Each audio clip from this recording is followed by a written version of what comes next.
أعوذ بالله من الشيطان الرجيم. بسم الله الرحمن الرحيم. ما كان محمد أبا أحد من رجالكم ولكن رسول الله وخاتم النبيين وكان الله بكل شيء عليما. يا أيها الذين آمنوا اذكروا الله ذكرا كثيرا وسبحوه بكرة وأصيلا. قال رسول الله صلى الله عليه وسلم من خرج في طلب العلم فهو في سبيل الله حتى يرجع. Baginda Rasul bersabda, siapa keluar untuk mendapatkan ilmu, orang itu adalah orang yang berjihad fi sabilillah sampai dia kembali ke tempatnya. Mudah-mudahan kita semua mendapatkan pahala jihad dari Allah Subhanahu wa taala. Amin. Shadaqallahul azim wa sadaqa rasuluhun nabiyul karim wa nahnu ala dzalika minasy syahidin wasyakirin walhamdulillahi rabbil alamin. Bapak Gubernur Provinsi Sumatera Utara yang dimuliakan Allah Subhanahu wa taala, Ibu Sekretaris Daerah Sumatera Utara yang berhadir bersama kita yang dimuliakan Allah SWT, para pejabat pemerintahan Provinsi Sumatera Utara yang berhadir yang dimuliakan Allah SWT, forum komunikasi daerah yang berhadir yang dimuliakan Allah SWT, tokoh-tokoh agama, keluarga besar Majelis Ulama Indonesia Sumatera Utara, bapak-bapak, para pegawai negeri sipil, ASN, dan karyawan honorer, dan seluruh hadirin wal hadirat yang dimuliakan Allah SWT. Wajiblah kita bersyukur kepada Allah SWT. Salawat dan salam kita sampaikan untuk baginda Rasulullah SAW yang hari ini kita peringati hari lahirnya. Nabi Muhammad SAW itu manusia, bashar, manusia, semisal dengan kita. Beliau bukan anak Tuhan, beliau bukan titisan Tuhan, beliau manusia, 100% manusia. Dan itu diperintah Allah untuk Nabi sampaikan kepada seluruh manusia, khususnya umat Nabi. Dalam Quran surah Al-Kahfi, Allah perintahkan Nabi untuk bicara seperti itu. Qul innama ana basyarum mislukum. Katakan hai Nabi kepada semua manusia, sesungguhnya aku ini baginda Rasulullah SAW, basyarun mislukum, manusia semisal dengan kamu. Jadi Nabi Muhammad itu manusia semisal kita, tapi tidak serupa dengan kita. Di dalam Quran dikatakan manusia semisal dengan kita, bukan manusia serupa dengan kita. Semisal tidak serupa. Ada seekor monyet main sirkus, naik sepeda sana sini, wah orang semua tepuk tangan, hebat monyet ini. Seperti manusia monyet ini naik sepeda. Bukan berarti kemudian monyet itu jadi manusia, dia tetap monyet. Cuman dalam hal naik sepeda dia selihai manusia, semisal dengan manusia, seperti manusia naik sepeda, tapi dia tetap bukan manusia. Ada orang manjat rambutan. Dulu waktu kecil-kecil saya sering itu di kebun-kebun rambutan sini, masih banyak nih daerah Gelugur ini kebun-kebun rambutan. Orang manjat rambutan mau turun lagi malas, turun lagi naik lagi malas. Jadi dia bersihkan rambutan ini, dia jatuhkan semua. Untuk pindah ke pohon rambutan berikutnya dia loncat aja dari dahan ke dahan itu, sap. Orang heran, wih, Kalau orang Jawa bilang, orang Jawa Delhi bilang, oh, hebat ya, melembang, rono merene, koyok monyet, gitu. Hebat kali dia pindah dari sini ke sana seperti monyet. Tidaklah berarti tukang manjat rambutan itu jadi monyet. Betul? Dia tetap manusia juga, tapi dalam hal manjat pohon rambutan dia seperti monyet. Loncat sana loncat sini, nggak perlu turun lagi, naik lagi, turun lagi, nggak perlu. Nah, seperti itulah kata Allah dalam Quran, Qul innama ana basyarum mithlukum. Katakan hai Nabi Muhammad kepada semua umatmu dan seluruh manusia, aku ini Nabi Muhammad manusia semisal dengan kamu, tapi tidak serupa dengan kita. Kita dengan Rasulullah itu sama-sama manusia. Beliau punya bapak, kita punya bapak. Beliau punya ibu, kita punya ibu. Beliau sakit, kita sakit. Beliau sehat, kita sehat juga. Beliau makan, kita makan. Beliau minum, kita minum. Beliau berumah tangga, kita berumah tangga. Beliau beranak, kita beranak. Beliau wafat, masuk kubur, kita pun wafat, masuk kubur juga. Dalam hal itu kita dengan beliau sama manusia. Tapi dalam hal lain, para ulama menuliskan, termasuk paman guru saya, Sayyid Muhammad Alawi di Mekah, menulis sebuah kitab namanya Insan Muhammad Insan Kamil. Nabi Muhammad manusia tapi sempurna. Lebih dari 120 kelebihan Rasulullah dibanding dengan kita. Ada lebih 120 kelebihan Rasulullah dibanding dengan kita manusia biasa. Kelebihan pertama ditulis di Quran, ayat yang saya baca tadi disambung. Qul innama ana basyarum mislukum yuha ilai. Kepadaku Nabi Muhammad diberi Allah wahyu. Itu beda pertama. Kita punya wahyu nggak? Jawab, kita punya wahyu nggak? Punya. Wahyu Ningsih, Wahyu Din, Wahyu Sitompul, Wahyu Sembiring. Kita tidak punya wahyu Allah. Nabi Muhammad dia punya wahyu dari Allah. Yang tertulis saja kitab suci 6236 ayat Al-Quran. Belum lagi hadis qudsi. Hadis qudsi itu Allah berfirman kepada Nabi. Nabi menerimanya, kemudian Nabi menyampaikannya kepada manusia pakai bahasa Nabi. Tapi isinya firman Allah. Contohnya begini. Qala Rasulullah sallallahu alaihi wasallam, qala Allah Ta'ala. Telah bersabda Nabi Muhammad sallallahu alaihi wasallam, telah berfirman Allah, as-saumu liya wa ana ajzi bih. Puasa itu untukku. Aku di situ Allah. Puasa itu untukku. Dan akulah yang akan membayar langsung pahalanya kepada orang yang puasa. Nah, itu hadis Nabi yang menyampaikannya kepada kita. Tapi isinya langsung Allah yang berfirman, puasa itu untuk aku Allah, dan akulah yang akan membayar pahalanya langsung kepada orang yang puasa. Itu hadis qudsi, firman Allah. Yang ketiga, semua hadis Rasulullah itu firman Allah. Dari mana ayatnya? Dari surah An-Najmi. Wa ma yantiqu 'anil hawa in huwa illa wahyu yuha. Tidaklah Nabi Muhammad itu berbicara dengan hawa nafsunya. Sesungguhnya yang Nabi bicarakan itu adalah wahyu Allah Subhanahu wa ta'ala. Maka siapa mengingkari hadis, saya mau ikut Quran aja nggak mau ikut hadis, dia kafir kepada Allah dan Rasulullah SAW.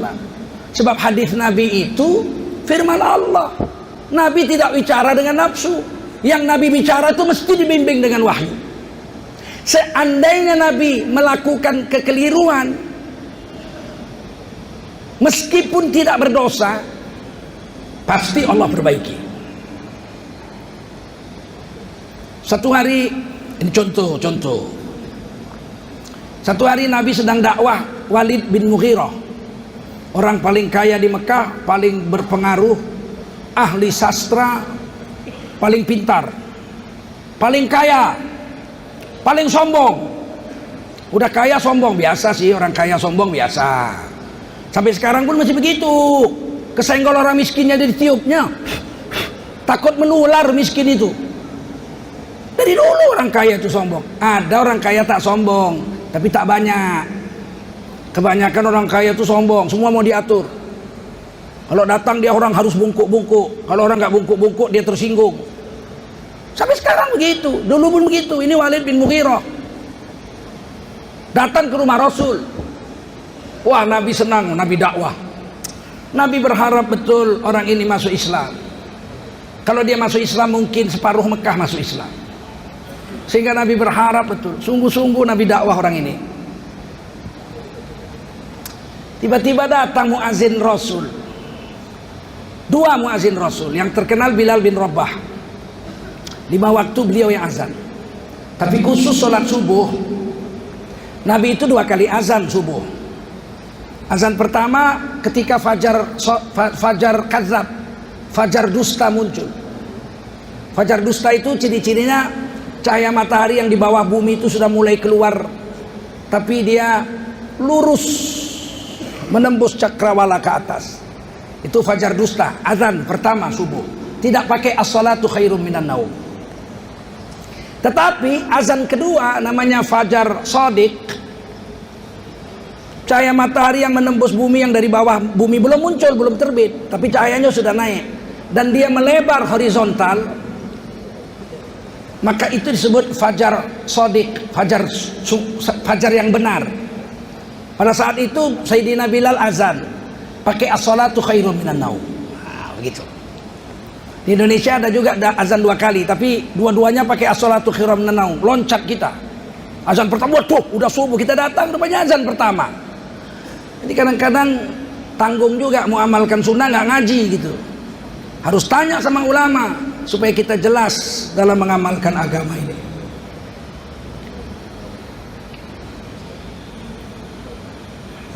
Datang muazin Nabi yang pertama yaitu Abdullah bin Ummi Maktum. Beliau buta. Sudah buta miskin pula. Orang dulu air susah. Orang-orang Islam zaman itu mandi cuma Jumat saja. Hari Jumat saja dia mandi. Sunat mandi di pagi Jumat. Atau ketika dia sedang junub dia mandi. Abdullah bin Ummi Maktum tidak punya istri. Beliau buta, jalan sendiri. Maka dia datang ke rumah Rasulullah. Maka dia memberi salam. Assalamualaikum ya Rasulullah. Suaranya berat, keras. Suaranya keras karena beliau muazin. Sedangkan Nabi sedang menghadapi satu orang kaya yang sombong. Tiba-tiba datang orang miskin, bajunya compang-camping, mandi seminggu sekali, nggak punya minyak wangi. Padahal Walid bin Mughirah ini kalau dia pergi keluar dari rumahnya, dia mandi bersih-bersih, dia pakai baju sutra, dia mandi lagi asap kayu gaharu. Di jubahnya itu dikasih asap kayu gaharu sehingga dia jalan 4 meter sudah tercium harumnya. Nggak tanggung-tanggung ini orang. Begitu dia duduk, Nabi sedang dakwah, Abdullah bin Ummi Maktum datang memberi salam. Rasulullah lihat, Rasulullah buang muka. Kenapa datang sekarang? Ini pasti orang sombong ini akan pergi. Dia tidak akan mau duduk satu majelis dengan orang miskin yang bau pula. Pasti nggak mau. Maka Nabi buang muka. Nabi berharap hendaklah si Abdullah bin Ummi Maktum radhiyallahu anhu ini datangnya setelah orang kaya ini pergi. Begitu Nabi buang muka, Allah turunkan wahyu langsung saat itu juga. Tidak ada yang tahu kecuali Nabi. Walid nggak tahu, Abdullah nggak tahu. Abasa wa tawalla an ja'ahul a'ma wa ma yudrika la'allahu yazzakka. Masam wajahnya, buang muka Nabi ketika datang orang buta kepadanya. Ditegur langsung.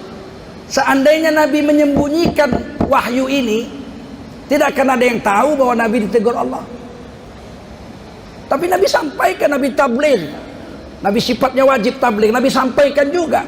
Begitu ayat ini turun, kalla, jangan begitu. Innaha tadhkirah, sesungguhnya ini peringatan liman syaa'a dzakarah, bagi kita semua orang Islam. Ini peringatan agar kita mau mengikuti peringatan, jangan melakukan seperti ini. Kalau orang kaya datang terbungkuk-bungkuk, kalau pejabat datang terbungkuk-bungkuk, kalau orang miskin datang langsung naik ketiaknya. Ada apa? Perlu apa? Sudah ada appointment, mau jumpa saya. Oh, sombong betul dia orang. Kala, jangan begitu. Ini peringatan, kejadian ini bagi siapa saja yang mau mendengarkan peringatan. Orang buta itu mungkin mau dapat petunjuk agama sungguh-sungguh. Orang kaya ini malah mungkin sebetulnya cuma main-main basa-basi aja untuk agama. Ditegur Allah langsung, Nabi berdiri. Tidak ada yang tahu wahyu ini turun kecuali Nabi. Nabi berdiri, orang kaya itu ditinggalkan. Kemudian Nabi memeluk Abdullah bin Umi Maktum yang bau ini. Masya Allah. Mari silakan duduk. Karena kamu datang saya ditegur Allah Subhanahu wa taala. Dibisik Nabi ke kuping. Duduk, mari sini. Duduk bertiga. Langsung orang kaya ini berdiri. Tidak sudi saya duduk dengan orang miskin ini. Maka dia pun pergi dan tidak dapat hidayah sampai mati kafir terus. Berkata orang liberal, seorang profesor doktor, dia sudah mati. Tokoh liberal Indonesia menulis di satu media cetak, Nabi Muhammad bukan orang yang maksum. Memang di tesis doktornya pun di Chicago itu juga ditulisnya. Waktu saya masih jadi dosen di USU, saya mengajar di Universitas Al-Azhar juga. Fakultas Hukum Universitas Al-Azhar mewajibkan membaca tesis doktor, profesor doktor ini. Saya bilang sama yang punya itu, almarhum Pak Manan, ini tidak selayaknya buku ini dipakai. Dia mengatakan Nabi Muhammad tidak maksum, sedangkan seluruh orang Islam sepakat sedunia bahwa Nabi itu maksum. Seluruh nabi-nabi dan rasul-rasul maksum, terpelihara dari dosa. Bahkan orang Melayu membuat syair tentang itu. Tak ada pohon tidak bergetah meskipun birah dengan keladi. Tidak ada insan yang tak bersalah kecuali rasul dengan nabi. Rasul dan nabi tidak bersalah. Dia tulis, profesor ditulis, Nabi tidak maksum. Saya udah tahu, sesuai dengan tesis doktornya lah di Amerika. Buktinya Nabi tidak luput dari dosa adalah Nabi pernah ditegur Allah karena buang muka ketika orang buta datang kepadanya. Jadi Nabi berdosa karena buang muka, datang tamu kepadanya dia buang muka, berdosa dia. Saya jawab langsung, tulisannya saya jawab. Nabi tidak berdosa ketika Umi Maktum datang, karena ketika Nabi buang muka, Abdullah bin Umi Maktum tidak melihat Nabi karena dia buta, dia tidak tersinggung sama sekali dengan perilaku Nabi. Tapi Allah menegur karena Allah ingin ini Quran disampaikan. Nabi diuji Allah, sampaikan nggak ini ayat? Disampaikan. Dan ini ujung ayat mengatakan innaha tadzkirah, ini peringatan bagi kita orang Islam yang mau mengikuti peringatan. Itu kelebihan Nabi. Yuha ilayya, Nabi diberi wahyu oleh Allah Subhanahu wa taala. Kita tidak. Ngaji tentang bagaimana Rasulullah SAW. Lebih 120 kelebihan Rasul dibanding kita. Hebatnya Nabi itu, setiap gerak Nabi itu kalau kita ikut kita dapat pahala 10. Mana ada orang lain seperti itu. Laqad kana lakum fi Rasulillahi uswatun hasanah. Sungguh telah ada pada diri Rasul Allah itu uswatun hasanah untuk kamu. Uswatun itu, uswah itu contoh, hasanah itu baik. Tapi nggak cukup. Nggak cukup hasanah itu diartikan baik, nggak cukup. Itulah bahasa. Saya itu dosen linguistik 30 tahun. Pensiunan pegawai negeri, dosen linguistik, mengajarkan bahasa dalam bahasa Inggris. Bahasa pengantar yang saya pakai di kelas itu bahasa Inggris. Tapi ilmu yang saya ajarkan ilmu linguistik, ilmu bahasa. Tidak bisa bahasa itu diwakili oleh bahasa lain secara 100%, itu nggak bisa. Mirip-mirip lah. Bahasa Jawanya aja nggak bisa sama dengan bahasa Indonesia. Misalnya apa? Mbleketek. Coba apa artinya mbleketek coba? raimu beleketek. Macam mana coba ngartikan wajahmu beleketek itu coba? Aku iki wingin geblak. Apa geblak? Ada bahasa Indonesia yang geblak, susah mengartikannya. Sama dengan hasanah. Kalau hasanah diartikan baik, sungguh telah ada contoh yang baik pada diri Rasul untukmu, hai orang Islam. Baik, nggak cukup mengartikan hasanah. Kata Quran surah Al-An'am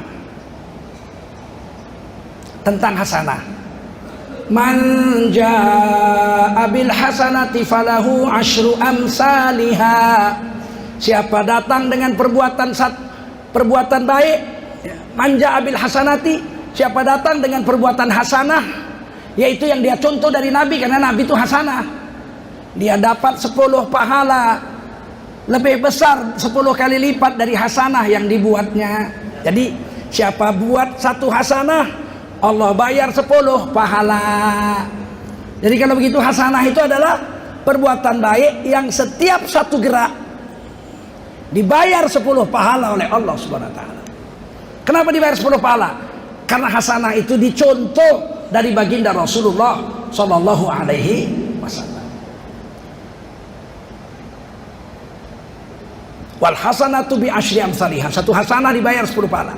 Makanya masuk WC itu bisa dapat 9 hasanah 90 pahala. Masuk WC tutup kepala. Jangan biarkan kepalamu terbuka di WC. Karena WC itu tempat setan berzina. Masuk dalam WC doanya, Allahumma inni a'udzubika minal khubthi wal khaba'is. Ya Allah, aku berlindung kepadamu dari setan jantan, setan betina. Makanya Masjidil Haram 35 hektar mampu menampung 10 juta orang. Nggak ada WC di situ. Semua WC di luar masjid. Masjid Agung WC-nya di luar sana. Karena ini masjid rumah Allah, WC tempat setan berzina. Maka kata Nabi, kalau masuk WC tutup kepala, 1 hasanah 10 pahala. Langkahkan kaki kiri, 1 hasanah sudah 20 pahala. Baca doa Allahumma inni a'udzubika minal khubthi wal khaba'is, 3 hasanah dibayar 30 pahala. Buang air kecil jongkok, 4 hasanah dibayar 40 pahala. Istibrok waktu buang air kecil, berdehem-dehem, istibro 5 hasanah dibayar 50 pahala. Istinja, habis buang air kecil cebok dengan air, dia dapat 6 hasanah dibayar 60 pahala. Tutup aurat dalam WC agar keluar WC aurat kita tidak dilihat orang, 7 hasanah 70 pahala. Langkahkan kaki kanan keluar WC, maka dia dapat 8 hasanah dibayar 80 pahala. Setelah keluar WC dia baca doa, alhamdulillahilladzi adhaba 'anil adza wa 'afani. Selama di WC dia dapat 9 hasanah 90 pahala. Kalau 1 hari 10 kali masuk WC, dia dapat 900 pahala sehari. Kalau 60 tahun,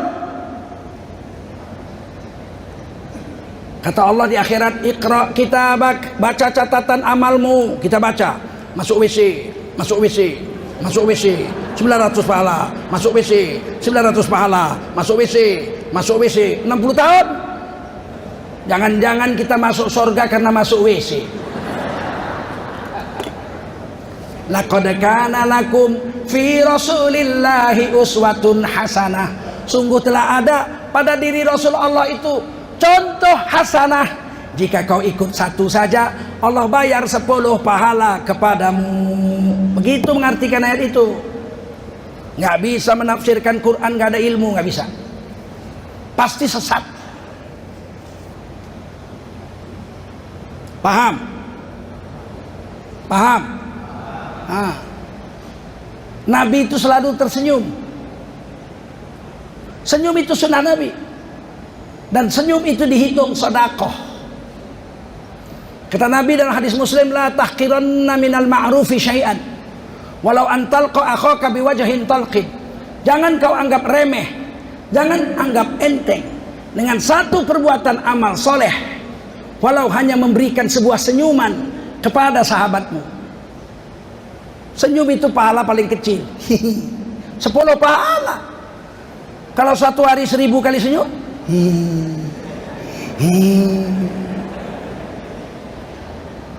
Di hari kiamat, Iqra kitabat, baca catatan amalmu. Senyum, senyum, senyum, senyum. Jumpa istri senyum, jumpa istri orang senyum.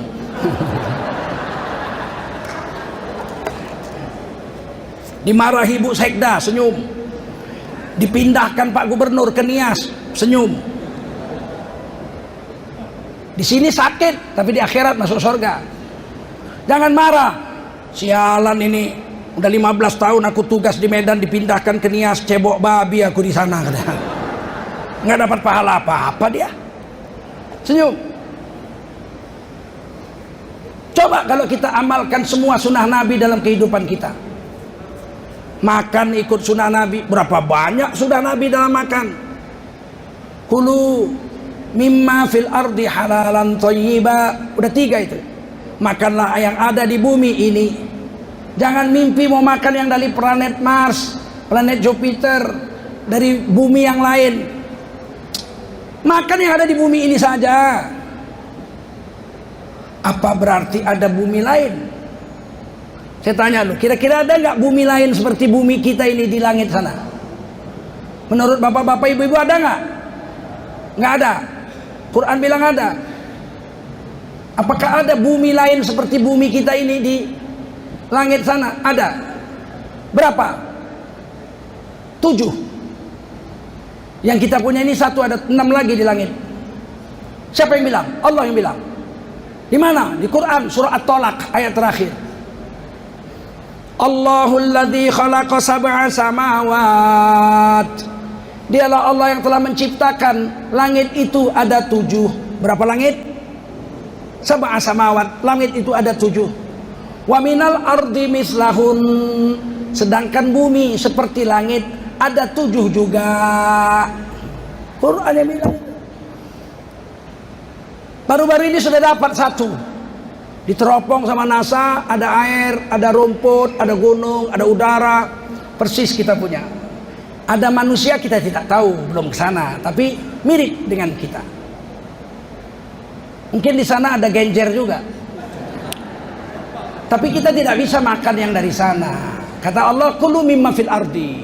Makan yang di dunia ini saja, bumi yang ini. Kenapa nggak bisa ke bumi sana? Karena jaraknya jauh.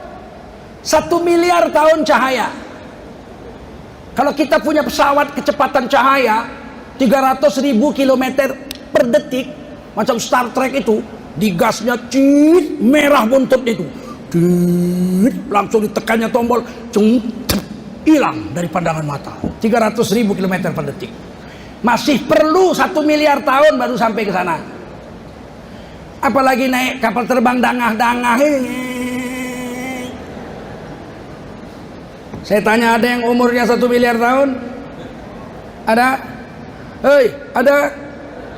60 tahun aja udah campur stroke. Apakah ada orang yang kepingin pindah dari sini? Ada. Mau pindah dari dunia ini? Ada? Ada.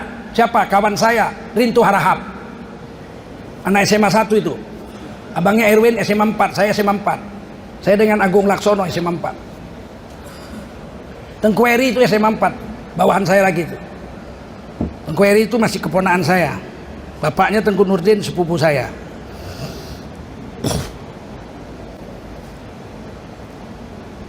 Tengku Rijal Nurdin pun itu keponaan saya. Dan saya tidak pernah minta borongan. Tengku Rijal itu sempat nawari saya itu. Karena saya tinggal Jakarta, jumpa sama saya makan di sana. Kami mau bangun jalan tol Medan Tebing waktu itu. Pemodalnya murid saya. Udah semua oke, tiba-tiba menteri nggak mengizinkan karena jalan tol itu wewenang pusat, bukan wewenang provinsi. Akhirnya nggak jadi. Dilihat Tengku Rijal Nurdin, mobil saya Kijang. Itu mobil ayah, dia panggil saya ayah. Iya.